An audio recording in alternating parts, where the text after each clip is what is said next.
Hey, I think I should make a screen that goes in front of the camera until I'm ready to talk. That way when I know it's running, I can take the screen away. Maybe. I have a zit right there. Can you see it? Can you see it? It is the world's most annoying zit today. This is a scar. Anyway, so on the list of suggested topics, one of the things was what are the crafts you're going to be doing, or arts you're going to be doing next. At some point in the next month or so, I'm going to get some eggs and blow them out. I love decorating eggs. They're fragile, so they usually only last a year or two, and I have a habit of giving them away. But I'm going to get some eggs, and I'm going to blow out the yolk and bake them to crisp to get the crud dried. And one of the things I did years and years and years ago is cover eggs with polymer clay. You do a very, very thin coat and you make beautiful decorated eggs, and you leave a hole in the bottom, and after you've baked the egg, if you want, you can soak vinegar in it and then pull out all of the crud.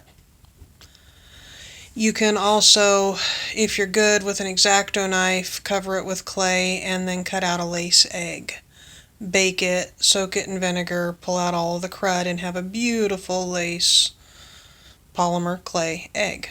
It looks really cool. If you use the translucenty clays, you can get a jade effect. It looks cool. One of the other things I'm going to be doing at some point in the future, let me reach. I have a lot of scrap paper pieces from making things like boxes and whatnot.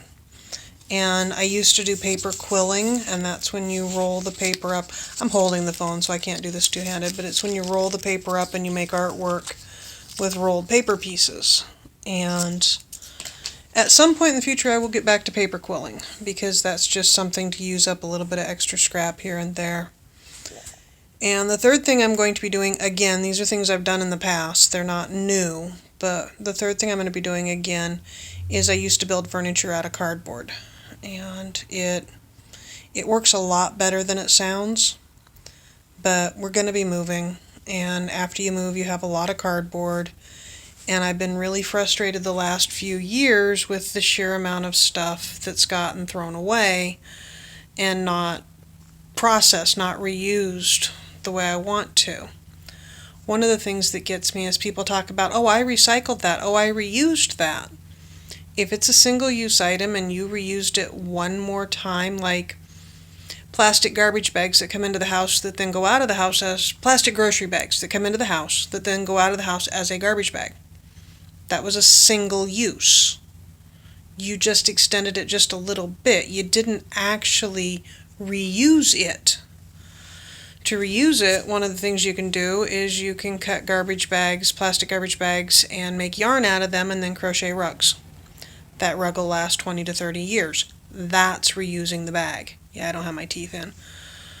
I have this choice between putting my teeth in so that you don't see that and lisping, because with my teeth in I lisp. And I have swallowing issues with my teeth in, and it frustrates me. And mostly it's because I'm sitting here with a blanket across my legs, cold, shivering, with a cold, sick. It's not a cold. I went to the doctor. I know what's wrong. Partly I have a secondary case of pneumonia that I've got to work on, and I am getting better. It's just going to take some time. Anyway, as I breathe myself into a cough. Anyway, reusing things is more than just coming up with a second use for an item. Reusing things is reusing it permanently, making a permanent item with the previous item. One of the things you can do with those grocery store plastic bags is you can make layers and make cloth out of them. Iron it with wax paper or parchment paper and make fabric out of them, plastic fabric out of them that can be sewn. It can be turned into something like a garbage can. Things that are reused. I used to make furniture. you can, with cardboard, plastic bags, and a heat gun, make a plastic laminated cardboard that's very, very durable and is on par with anything you're buying as a press boardy type of cheap furniture. Anyway, making cardboard furniture, making furniture is something I'm going to be doing again. Every box that comes into the house gets cut down to its usable components and then reused, usually as a stencil for some political commentary of the rattle can variety. Yeah, I don't do that. I don't do that at all. I especially don't make obnoxious stencils and leave them lying around for youth to find. I really don't do that. This thing hurts. I have right there, got the nasty right there. Yeah, anyway. So, that was my commentary on that. 6 minutes. Those are a couple of things I'll be doing sooner rather than later. Talk to you later.